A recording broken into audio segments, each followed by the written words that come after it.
God's Day,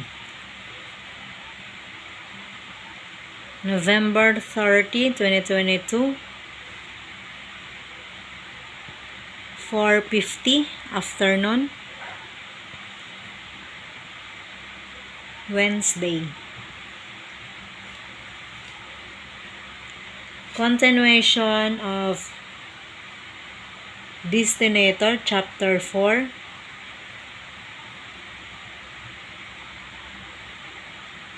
Time tracer from Adam to Isaac.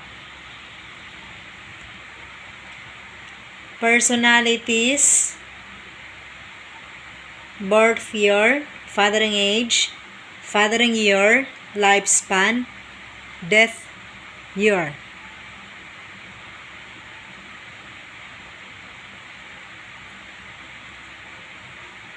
Adam, 4,580 BC, creation of Adam. Fathering age, 130 years. Fathering year,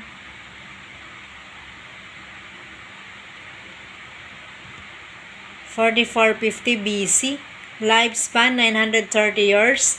Death year, 3,520 BC. Seth, birth year, 4320 BC. Fathering age, 105. Fathering year, 4215 BC. Lifespan, 912. Death year for 3408 BC. Enosh, birth year, 4215 BC. Fathering age, 90 years. Fathering year, 4125 BC. Lifespan, 905 years. Death year, 3310 BC. Kenan, birth year, 4125 BC. Fathering age, 70 years. Fathering year, 4055 BC. Lifespan, 910 years. Death year, 3215 BC. Mahalalel, birth year, 4055 BC. Fathering age, 65 years. Fathering year, 3990 BC. Lifespan, 895 years. Death year, 3160 BC. Jared, birth year, 3990 BC. Fathering age, 162 years. Fathering year, 3828 BC. Lifespan, 962 years. Death year, 3028 BC. Enoch, birth year, 3828 BC. Fathering age, 65 years. Fathering year, 3763 BC. Lifespan, 365 years. Disappearance year, 3463 BC. Methuselah, birth year, 3763 BC. Fathering age, 187 years. Fathering year, 3576 BC. Lifespan, 969 years. Death year, 2794 BC. Lamech, birth year, 3576 BC. Fathering age, 182 years. Fathering year, 3394 BC. Lifespan, 777 years. Death year, 2799 BC. Noah, birth year, 3394 BC. Fathering age, 502 years. Fathering year, 2892 BC. Lifespan, 950 years. Death year, 2444 BC. Shem, birth year, 2892 BC. Fathering age, 100 years. Fathering year, 2792 BC. Lifespan, 600 years. Death year, 2292 BC. Arpakshad, birth year 2792 BC, fathering age 35 years, fathering year 2757 BC, lifespan 438 years, death year 2354 BC. Shelah, birth year 2757 BC, fathering age 30 years, fathering year 2727 BC, lifespan 433 years, death year 2324 BC.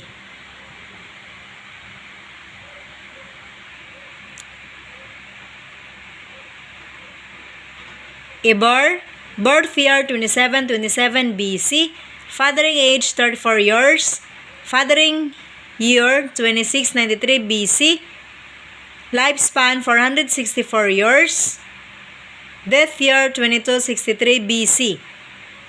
Peleg, birth year 2693 BC, fathering age 30 years, fathering year 2663 BC, lifespan 239 years, death year 2454 BC. Sirog, birth year 2631 BC, fathering age 30 years, fathering year 2601 BC, lifespan 230 years, death year 2401 BC. Terah, birth year 2572 BC, fathering age 71 years, fathering year 2501 BC, lifespan 205 years, death year 2367 BC. Isaac, birth year 2401 BC, fathering age 60 years, fathering years 2341 BC, lifespan 180 years, death year 2221 BC.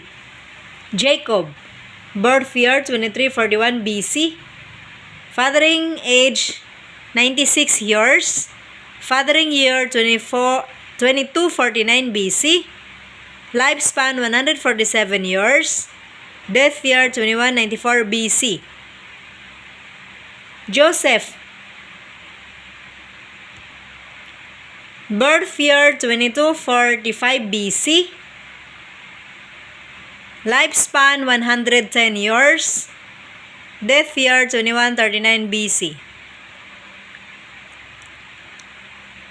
As presented in the time tracer from Adam to Isaac, it is clearly observable that involves 21 personages who are linked in a remarkable, uninterrupted, continuous, descending bloodline, which produces the effect of showing that the passage of time is 2139 years from Adam's age of 130 years when he fathered Seth to the year when Isaac died.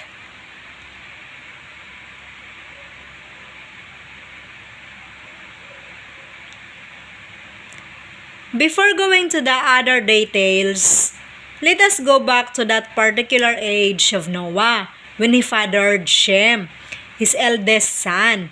In Genesis 5:23, after Noah was 500 years, he had 3 sons, Shem, Ham, and Japheth. Here, the biblical records simply state that after Noah was 500 years, not exactly 500 years, and how many years more than 500 years, is quite a meticulous parsing together of separately recorded incidents in the Holy Bible concerning Noah and his family. In Genesis chapter 11, verse 10, these are the descendants of Shem, 2 years after the flood. When Shem was 100 years old, he had a son, Arpachshad. From this record, we can ask the question, how old was Shem when the flood came? We can find the exact count of Shem's age when the flood came by considering that Shem was 100 years when he fathered Arpachshad, and Arpachshad was born 2 years after the flood. we only have to move 2 years back from the 100 years of Shem's age, and it will be exactly 98 years, the age of Shem when the flood came. Now, that we know Shem being 98 years when the flood came, how old was Noah when the flood came? In Genesis 7:6, Noah was 600 years old when the flood came on the earth. It is now becoming very clear that with Noah being 600 years old and Shem at 98 years when the flood came, all we have to do is subtract the 98 years age of Shem from the 600 years age of Noah, and 502 years is the result.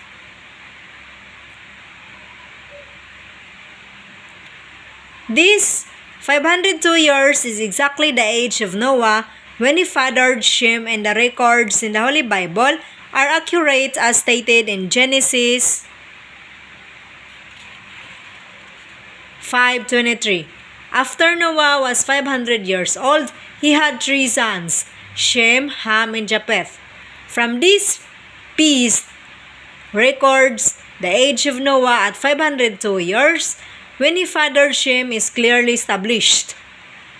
This fact is very important in the uninterrupted, continuous link in the marking of the passage of time as carried in the individual person of the enumerated Adamic descendants. They were simply walking, living calendars then. There is also another interesting count of years concerning Methuselah in the date when the great flood came, more particularly when the records of the Holy Bible says in Genesis 7:21-23, everything on that breath died. The Lord destroyed all living beings on the earth, human beings, animals, and birds. The only ones left were Noah and those who were with him in the boat. When the great flood came, Noah was already 600 years old, Genesis 7:6, and the exact date when the flood came was in 2794 BC. Amazing, it seems to be, but the fact remains that Methuselah, who had the longest lifespan in biblical records, being 969 years, died exactly in 2794 BC on his 969th year. He was not among the survivors in the Ark of Noah. Again, this is a clear demonstrating of the authenticity and accuracy of the historical records in the Holy Bible. The prejudiced views of many historians and skeptics is now shaken and doubtful, while this research data strongly reinforces the veracity of said factual event, more so considering the recent discovery of the wooden remnants of Noah's Ark in Mount Ararat.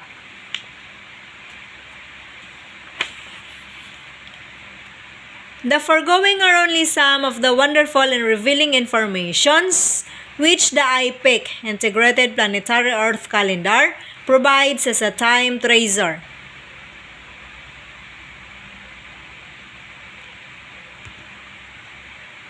There is also a very challenging area of analytical research in the direct relation to the Sabbath, and under the IPIC, the principle of sevens operates.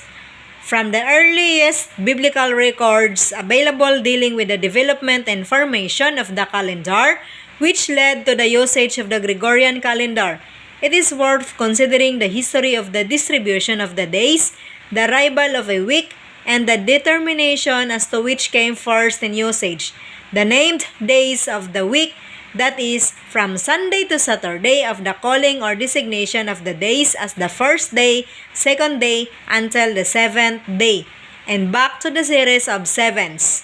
How the seventh day was reached and identified in direct relation to the first day is subject to a thorough study for clearer understanding, just as the consequential effects in world history during the reign of Julius Caesar, when he disturbed the marking of the flow of time reckoning in the world in 46 BC, known as the Year of Confusion. Said year lasted for 445 days, must also be given sufficient analysis.